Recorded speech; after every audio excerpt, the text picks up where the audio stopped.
Ketika Habib Husin meninggal pada masa itu, para pelayat atau para pengantar jenazah membawa Habib Husin setelah dimandikan, dikafani, disolatkan beserta para ulama-ulama pada masa itu. Dibawalah Habib Husin beserta kurung kerandanya ya, dibawa ke Tanah Abang. Singkatnya, ketika sampai di pemakaman Tanah Abang tersebut, maka setelah dibuka kurung batang tersebut tidak diketemukan bahwa jenazah Habib Husin. Maka rombongan jenazah kembali ke kampung tersebut, di mana Habib Husin membangun surau tempat dakwahnya di area Sunda Kelapa, Penjaringan pada masa itu. Maka diketemukan jenazah Habib Husin ada di dalam kamar di wilayah surau di mana Habib Husin berdakwah dan ada musolahnya. Maka dibawa kembali jenazah tersebut dengan keranda hingga 2 kali kejadian tersebut seperti itu. Maka bersepakat ketika rombongan para peziarah dan ulama-ulama pada masa itu, para tokoh agama pada masa itu, yang dulu sebagai muridnya Habib Husin, sebagai sahabatnya Habib Husin, bersepakat untuk yakni menyemayamkan, menguburkan jasad mulia Habib Husin bin Abu Bakar Al-Idrus di mana kamar atau surau beliau bangun pada saat itu. Jadi pada masa itu kampung tersebut yang dahulu dikatakan kampung baru, nah disitulah kejadian Habib Husin fenomenal tersebut telah merubah nama kampung wilayah tersebut menjadi Kampung Keramat Luar Batang. Nah, dahulu dikenalnya kampung baru ya, wilayah Penjaringan atau distrik Penjaringan. Setelah wafatnya Habib Husin, karena di masa hidupnya Habib Husin baru hanya terbentuk surau atau musolah ya, berikut dijadikan untuk media dakwahnya Habib Husin dengan ngajar mengajar. Setelah wafatnya Habib Husin, tidak lama kemudian pamannya yang bareng bersama Habib Husin wafat juga, Abdullah bin Ahmad. Sehingga itu Haji Abdul Ghadir menyampaikan risalah berita melalui telegram ke negeri Hadramut untuk mengabarkan Habib Husin dan pamannya Abdullah bin Ahmad meninggal.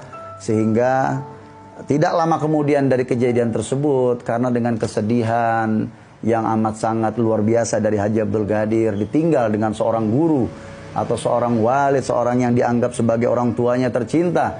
Jadi beliau amat sangat merasa bersedih dan amat sangat sudah tidak ada apa yang dia bisa lakukan di masa hidupnya karena ditinggal dengan seorang guru tercintanya beserta paman daripada Habib Husin pun yang turut diperhatikan dan memperhatikan. Akhirnya Haji Abdul Ghadir pun juga tidak lama kemudian wafat, meninggal, yang dikuburkan oleh para penduduk pada saat itu di sebelah atau bersanding di makam Al-Habib Husin bin Abu Bakar Al-Idrus. Karena memang jasa Haji Abdul Ghadir ini luar biasa. Beliau yang pertama menyambut Habib Husin, beliau sebagai pendamping yakni penerjemah Habib Husin, beliau yang membawa Habib Husin kemana setiap pelosok di negeri Nusantara atau Jawa ini, khususnya di Batavia. Dan juga beliau yang senantiasa setia menemani Habib Husin baik di dalam penjaranya hingga keluar, hingga sampai wafatnya Habib Husin. Haji Abdul Ghadir lah yang mengurusi semuanya. Jadi pantaslah seorang Haji Abdul Ghadir dimakamkan bersanding di sebelah makam gurunya mulia Al-Habib Husin bin Abu Bakar Al-Idrus Keramat Luar Batang.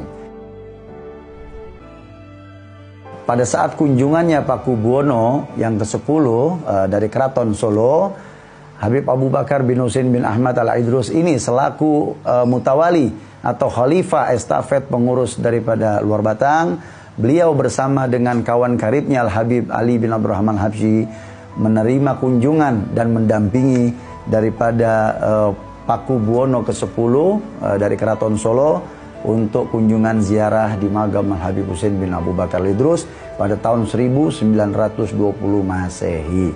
Yang mana setelah itu di masa akhir riwayat atau beban tugas mulianya Habib Abu Bakar, di tahun 1928 beliau wafat, meninggal dunia dan dikebumikan, dimakamkan di daerah Tanah Abang di Sayyidina pada masa itu. Dari seluruh sosok para aulia minas salihin atau para ulama, memang tidak semuanya ya kita bisa mengetahui managib satu persatu atau managib yang real sesungguhnya atau dalam histori perjalanan kehidupannya yang sempurna. Tidak. Baik itu ada di antero negeri Jazirah Arab maupun di bumi Nusantara. Nah, termasuk daripada Al-Habib Husin. Khusus daripada Al-Habib Husin bin Abu Bakar Al-Idrus ini, memang kita ketahui beliau sejak dahulu tidak banyak kita ketahui daripada buku atau sejarah riwayat managib Al-Habib Husin bin Abu Bakar Al-Idrus keramat luar batang. Tapi ini ada memang beberapa kitab-kitab minas salihin, diantaranya kitab daripada Al-Habib Ali bin Husin Al-Attas, Tajul A'ras, dan kitab daripada anaknya Al-Habib Abdullah Al-Haddad Sahibur Ratib, Al-Habib Hasan bin Abdullah Al-Haddad, yang Al-Faqir lupa itu nama kitabnya, tebal, tapi saya memiliki kitabnya itu. Itu ada menceritakan riwayat daripada Al-Habib Husin bin Abu Bakar Al-Idrus, dan ada beberapa kitab-kitab lain yang memang kalau misalkan kita bisa mengumpulkan, meneliti, selektif dalam riwayat-riwayatnya, bisa kita rangkum menjadi satu riwayat yang insya Allah menemukan estafet jalan riwayat tersebut.